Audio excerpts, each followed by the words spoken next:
ഞങ്ങളും ക്രൂശിക്കപ്പെട്ട ക്രിസ്തുവിനെ പ്രസംഗിക്കുന്നു. ദൈവ തിരുനാമത്തിന് മഹത്വം ഉണ്ടാകട്ടെ.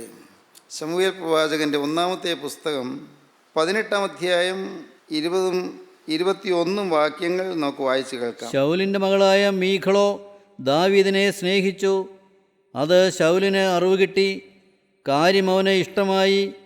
അവൾ അവന് ഒരു കെണിയായിരിക്കേണ്ടതിനും ഫിലിസ്ത്യരുടെ കൈ അവൻ്റെ മേൽ വീഴേണ്ടതിനും ഞാൻ അവളെ അവന് കൊടുക്കുമെന്ന് ശൗൽ വിചാരിച്ച് ദാവീദിനോട്, നീ 2-ാം പ്രാവശ്യം എനിക്ക് മരുമകനായി തീരണം എന്ന് പറഞ്ഞു. ഒരപ്പൻ മകളെ വിവാഹം കഴിപ്പിച്ചു കൊടുക്കാൻ തീരുമാനിക്കുന്നു. ഒരു നല്ല സമർത്ഥനായ യുവാവിന്, നല്ല ശൂരനും വീരനുമായ യുവാവിന്. ആ യുവാവ് ദാവീദാണ്, അപ്പൻ ശൗലാണ്. ശൗൽ തൻ്റെ മകളായ മീഖളിനെ ദാവീദിന് ഭാര്യയായിട്ട് കൊടുക്കാൻ തീരുമാനിക്കുന്നു. പക്ഷേ മരുമകനെ കൊല്ലാനാണ് പരിപാടി എന്ന് മരുമകൻ അറിയുന്നില്ല. മോളെ വിവാഹം കഴിക്കാൻ പോകുന്നവനെ കെണിയിലാക്കാനാണ് ഈ പരിപാടി തയ്യാറാക്കുന്നതെന്ന് ആർക്കും മനസ്സിലായില്ല. മോളെ ഭാര്യയായിട്ട് കൊടുത്ത് അങ്ങനെ മരുമകനെ അപകടത്തിലാക്കാനാണ് അമ്മായിയപ്പൻ്റെ പരിപാടി എന്ന് ദാവീദിന് മനസ്സിലായില്ല, മീഖളിന് മനസ്സിലായില്ല, ആർക്കും മനസ്സിലായില്ല. പക്ഷേ ശൗലിൻ്റെ മനസ്സിൽ ഗൂഢ ഉദ്ദേശമുണ്ടായിരുന്നു. കെണിയായിരുന്നു, കൊല്ലാനുള്ള കെണിയായിരുന്നു. കാരണം അമ്മായിയപ്പന് ഈ ദാവീദിനോട് അസൂയയായിരുന്നു. ശൗലിന് ദാവീദിനോട് അസൂയയായിരുന്നു. വേദപുസ്തകത്തിലെ കഥകൾ വായിക്കുമ്പോൾ ആഴമേറിയ ആത്മീയ പാഠങ്ങൾ നമുക്ക് ലഭിക്കുന്നുണ്ട്. ശൗലിന് ദാവീദിനോട് അസൂയ ഉണ്ടാകുവാൻ കാരണം ദാവീദ് വളരെ സമർത്ഥനായി എന്നുള്ളതാണ്. വെറും ആടുനോട്ടക്കാരനായ ദാവീദ് കൊട്ടാരത്തിൽ ശൗൽ രാജാവിനെയും രാജാവിൻ്റെ പ്രജകളെയും എതിരിടാൻ വന്ന ഫെലിസ്ത്യ സൈന്യത്തിൻ്റെ നേതാവായി വന്ന മല്ലനായ ഗോലിയാത്തിനെ കൊന്നു എന്നുള്ളതോടുകൂടി, ആ സംഭവത്തോടുകൂടി ദാവീദിൻ്റെ പ്രശസ്തി വർദ്ധിച്ചു. മല്ലനായ ഗോലിയാത്തിനെ ദാവീദ് കൊന്നു. ഒരായുധവുമില്ലാതെ കൊന്നു. മല്ലൻ്റെ വാളുകൊണ്ട് തന്നെ മല്ലൻ്റെ കഴുത്തറുത്തു. അതൊരു വലിയ സംഭവമായിരുന്നു. ദാവീദ് ഈ ഗോലിയാത്തിൻ്റെ മുമ്പിൽ തകർന്നു പോകുമെന്നും ഗോലിയാത്ത് ദാവീദിനെ പിച്ചി ചീന്തുമെന്നും എല്ലാമായിരുന്നു ശൗലിൻ്റെ വിചാരം. കിളുന്ത് യുവാവായ ദാവീദ് ഈ അരോഗദൃഢഗാത്രനായ മല്ലനായ ഗോലിയാത്തിൻ്റെ മുമ്പിൽ തകർന്നു പോകും എന്ന് തന്നെ ശൗൽ വിചാരിച്ചു. എന്നാൽ ദാവീദ് ദൈവത്തിൽ ധൈര്യപ്പെട്ടു. ദാവീദ് ജീവനുള്ള ദൈവത്തിൽ ആശ്രയിച്ചു. ദൈവാശ്രയത്തോടെ, ദൈവത്തിലുള്ളതായ ശരണത്തോടെ ദാവീദ് പ്രാർത്ഥനയോടെ മുന്നേറി. പോകുന്ന വഴിക്ക് വളരെ യാദൃച്ഛികമായിട്ടെന്നോണം വഴിയിൽ നിന്ന് കല്ലുകൾ എടുത്ത് തൻ്റെ പൂണിയിലിട്ടു.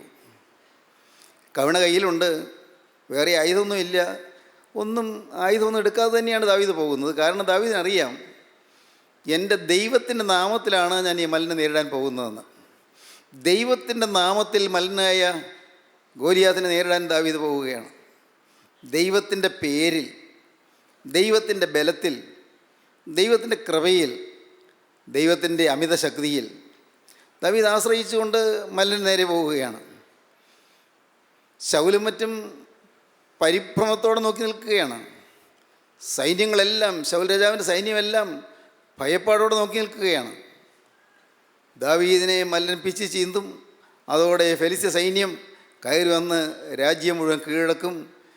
വളരെ നിർണായകമായ സമയത്ത് വീർപ്പടക്കി നിൽക്കുമ്പോൾ ദാവീദ് ആ മല്ലന് നേരെ നടന്നു ചെന്നു. മല്ലൻ വിചാരിച്ചു, ഇസ്രായേലിൽ നിന്ന് വരുന്നവൻ, എന്നെ എതിർക്കാൻ വരുന്നവൻ അതുപോലെ തന്നെ ഒരു മല്ലനായിരിക്കും, എന്നെപ്പോലെ തന്നെ ഒരു വീരനായിരിക്കുമെന്നാണ് മല്ലനായ ദാവീദിൻ്റെ വിചാരം. പക്ഷേ അത് ഗോലിയാത്ത് നോക്കിയപ്പോൾ വെറും കിളുന്ത് യുവാവ്. അവനെന്ത് സാധിക്കും, ഇവനെ കൊണ്ട് എന്ത് നടക്കും എന്നാണ് ഗോലിയാത്ത് ചിന്തിച്ചത്. ദൈവത്തിന് സ്തോത്രം. എന്നാൽ ദാവീദ് കവിണയിൽ ഒരു കല്ലെടുത്ത് വെച്ച് ആഞ്ഞൊരേറ് കൃത്യമായി കവിണയിൽ നിന്ന് പുറപ്പെട്ട കല്ല് മല്ലൻ്റെ ചെന്നിയിൽ തന്നെ ചെന്ന് തറച്ചു. മല്ലൻ തല കറങ്ങി വീണു. ദാവീദ് ഓടിച്ചെന്നു മല്ലൻ്റെ അരയിൽ നിന്ന് വാൾ ഊരിയെടുത്തു. മല്ലൻ്റെ കഴുത്ത് വെട്ടി. ഒരു കയ്യിൽ മല്ലൻ്റെ തലയും മറുകൈയിൽ മല്ലൻ്റെ വാളുമായി ദാവീദ് സുസ്മേരവദനായി ഒരു പരുക്കുമില്ലാതെ വരുന്നു. ജനം ആർത്തു വിളിച്ചു.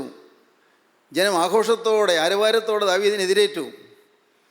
എല്ലാവർക്കും വലിയ സന്തോഷമായി. ഇത്രയും സമർത്ഥനായ യുവാവ് എവിടെ നിന്ന് വന്നു ഇവൻ? എല്ലാവർക്കും അത്ഭുതമായി. ദൈവത്തിന് സ്തോത്രം.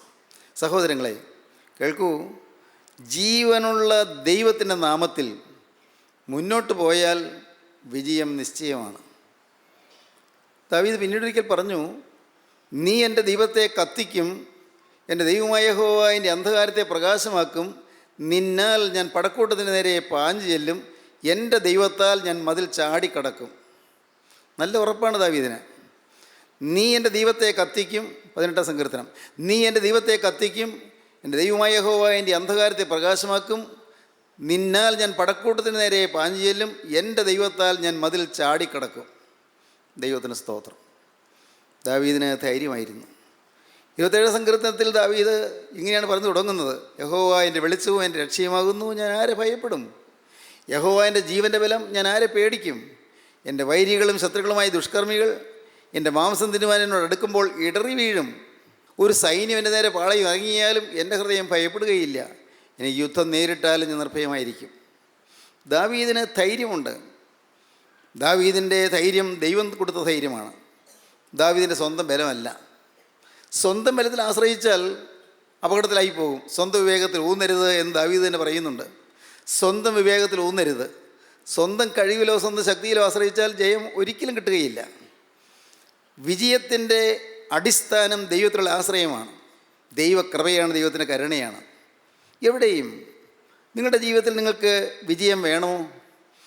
ഏതെല്ലാം കാര്യങ്ങൾ നിങ്ങൾ പരാജയപ്പെട്ടുവോ അവിടെയെല്ലാം നിങ്ങൾക്ക് വിജയം കൊയ്തെടുക്കാം. എങ്ങനെ? ജീവനുള്ള ക്രിസ്തുവിലുള്ള ആശ്രയത്താൽ, ജീവനുള്ള ക്രിസ്തുവിലുള്ള ശരണത്താൽ നമുക്ക് ജയം നേടിപ്പോകാം. ദാവീദ് സമർത്ഥനായി തീർന്നു. ദാവീദ് വീരനായി അറിയപ്പെട്ടു. ദാവീദ് പ്രശസ്തനായി തീർന്നു. ദാവീദിനെ എല്ലാവരും പുകഴ്ത്താൻ തുടങ്ങി. ശൗല് 1000 കൊന്നു, ദാവീദോ 10,000 എന്നാണ് ആളുകൾ പാടുന്നത്. അത് കേൾക്കാൻ വയ്യ. അത് ശൗൽ രാജാവിന് സഹിക്കാൻ വയ്യ. ശൗൽ 1000 കൊന്നു, ദാവീദോ 10,000. എന്നേക്കാൾ 10 ഇരട്ടി മാനം ഇവന് കിട്ടുന്നു. ഈ കാലിച്ചെറുക്കിന് 10 ഇരട്ടി മാനം. ഇതങ്ങ് വകവെച്ച് കൊടുക്കാൻ പറ്റില്ല. ഇവൻ ജീവിച്ചാൽ എനിക്ക് നഷ്ടമാണ്. എൻ്റെ പെരുമയ്ക്കും പേരിനും നഷ്ടമാണ്. എൻ്റെ പ്രശസ്തിക്കത് നഷ്ടമാണ്. പാടില്ല. ഇവനെ വകവരുത്തണം. കെണിയിലാക്കാൻ തീരുമാനിച്ചു. ആദ്യം ഒരു വാക്ക് പറഞ്ഞു: ദാവീദേ, നീ വീരനാണ്, നീ സമർത്ഥനാണ്, എനിക്ക് നിന്നെക്കുറിച്ച് നല്ല മതിപ്പാണ്. എൻ്റെ മൂത്ത മകളെ ഞാൻ നിനക്ക് ഭാര്യയായിട്ട് തരാം. ദാവീദ് പ്രതീക്ഷിച്ചു. ദാവീദ് ഇങ്ങനെ പറഞ്ഞു: രാജാവിൻ്റെ മരുവനായിരിക്കുക എന്ന് പറഞ്ഞാൽ അത്ര നിസ്സാര കാര്യമാണോ?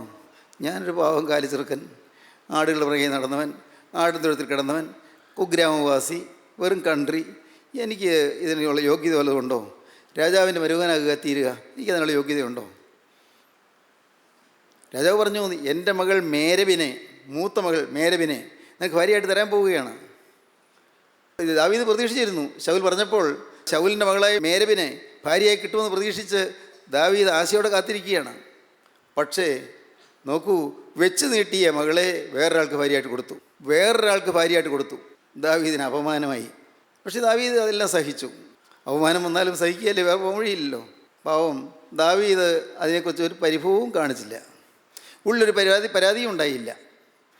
ഈ മൂത്ത മകൾ മേരബിനെ തൊട്ടടുത്ത് നമുക്ക് കാണാം, വായിക്കാം. 18-ാം അധ്യായം 17-ാം വാക്യം. അനന്തരം ശൗൽ ദാവീദിനോട്: എൻ്റെ മൂത്ത മകൾ മേരബുണ്ടല്ലോ, ഞാൻ അവളെ നിനക്ക് ഭാര്യയായി തരും.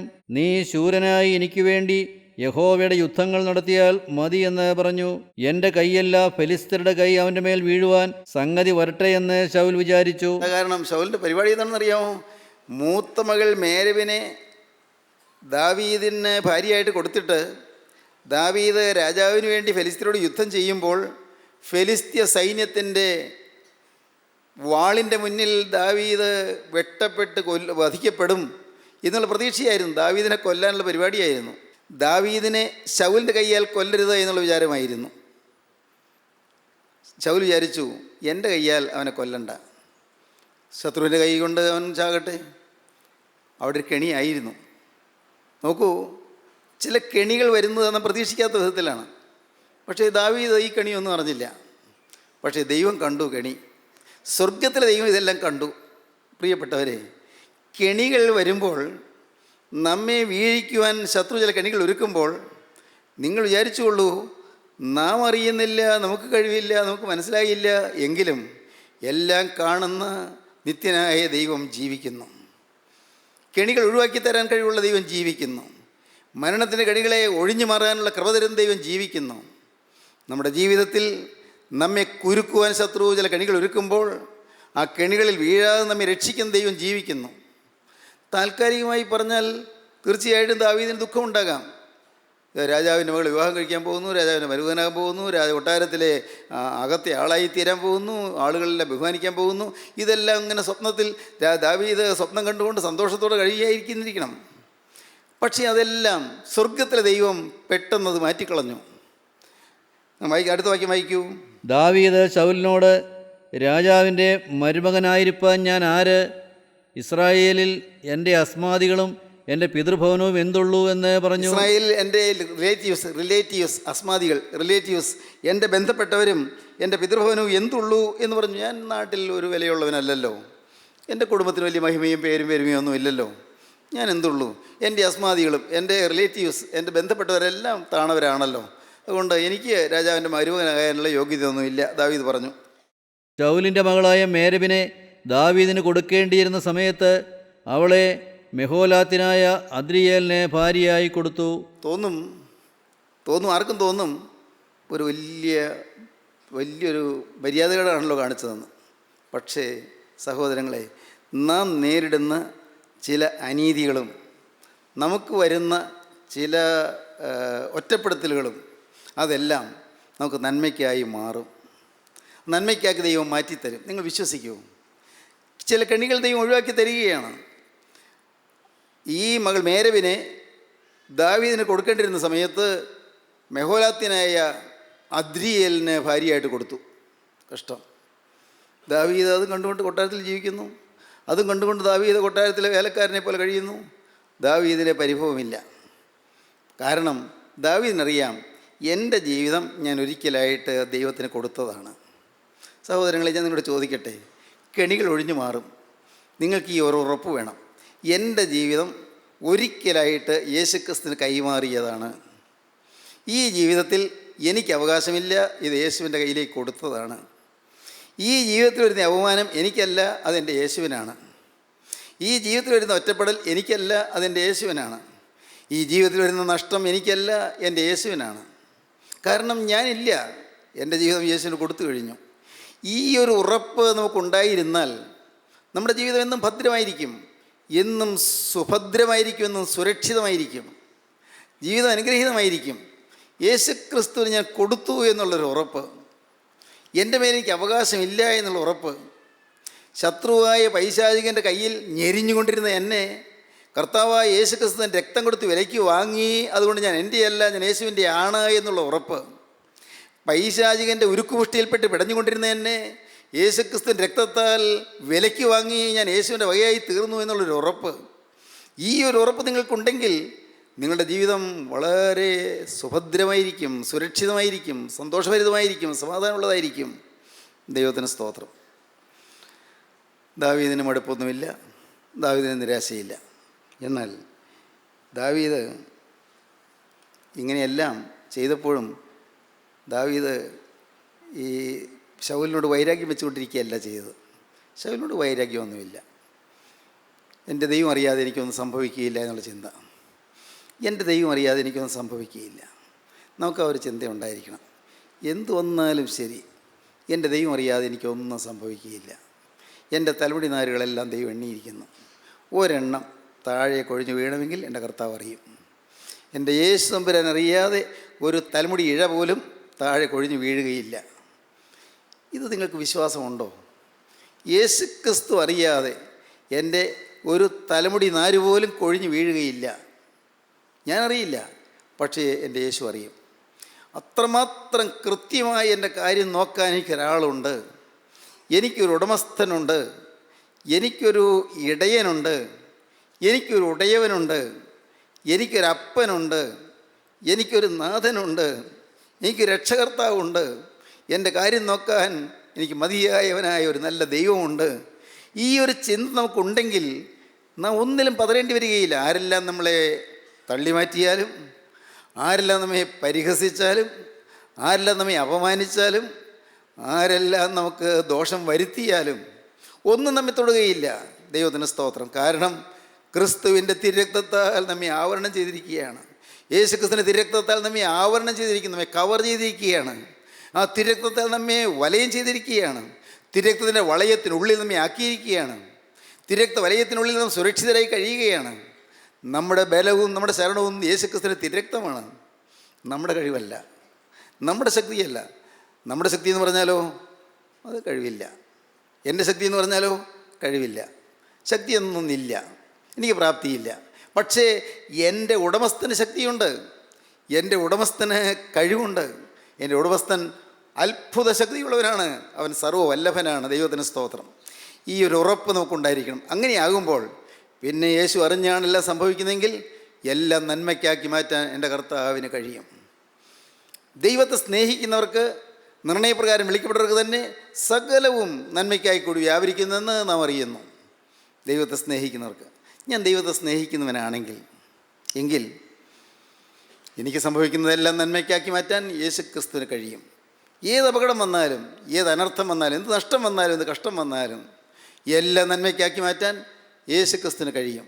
ദൈവത്തിന് സ്തോത്രം.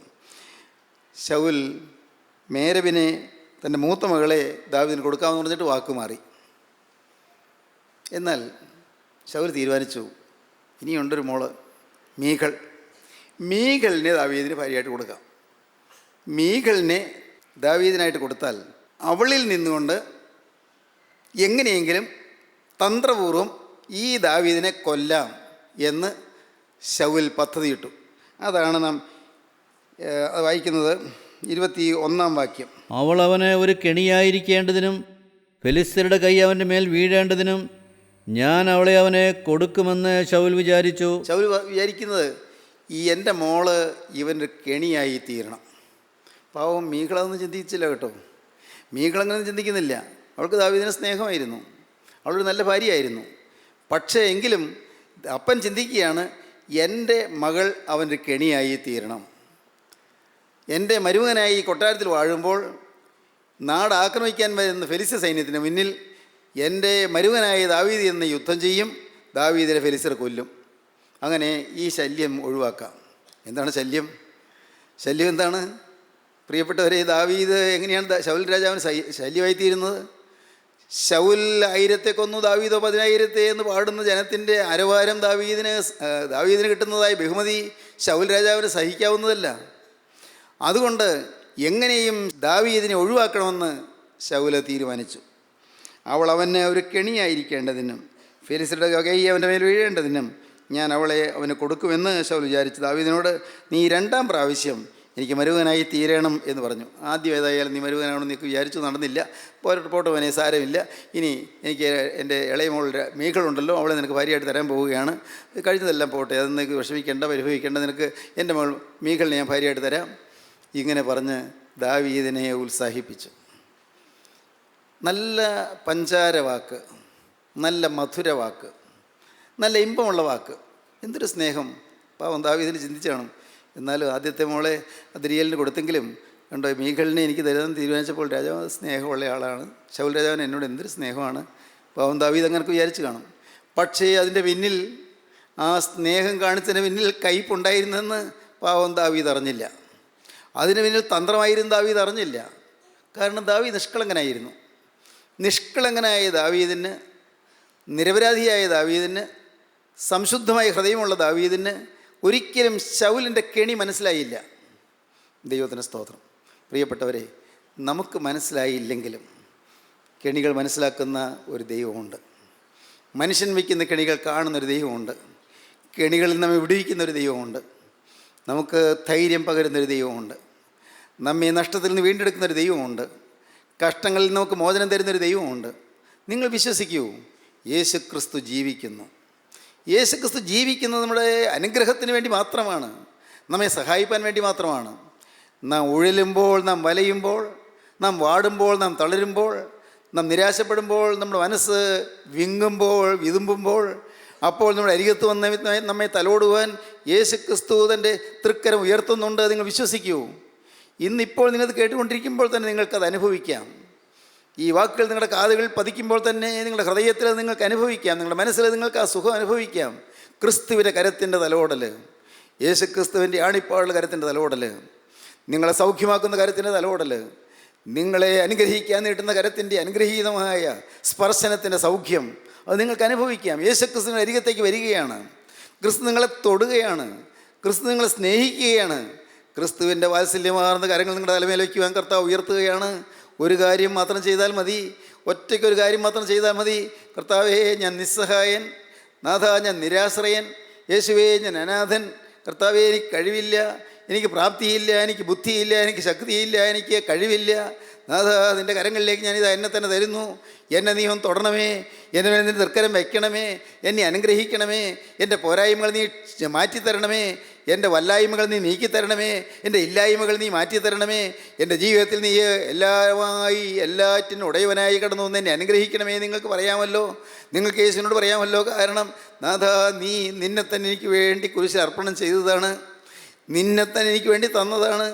കർത്താവേ, എൻ്റെ പാപത്തെ വഹിപ്പാൻ നീ കുരിശിൽ മരിച്ചതാണ്, എൻ്റെ രോഗത്തെ വഹിപ്പാൻ നീ കുരിശിൽ മരിച്ചതാണ്, നിൻ്റെ അടിപ്പിണരാൽ എനിക്ക് സൗഖ്യം തരാൻ നീ അടിയേറ്റവനാണ്. കർത്താവേ, എൻ്റെ ഹൃദയത്തിൻ്റെ വ്രണം മാറ്റാൻ നിൻ്റെ ശരീരത്തിൽ നിൻ്റെ ഹൃദയത്തിൽ നീ വ്രണം ഏറ്റവനാണ്. എൻ്റെ ജീവിതത്തിൻ്റെ വ്രണങ്ങൾ മാറ്റാൻ, എൻ്റെ ജീവിതത്തിൻ്റെ മുറിവുകൾ മാറ്റാൻ, എൻ്റെ ജീവിതത്തിൻ്റെ പോരായ്മകൾ മാറ്റാൻ, എൻ്റെ ജീവിതത്തിൻ്റെ കെടുതികൾ മാറ്റാൻ നീ കുരിശിൽ പീഡയേറ്റവനാണ്.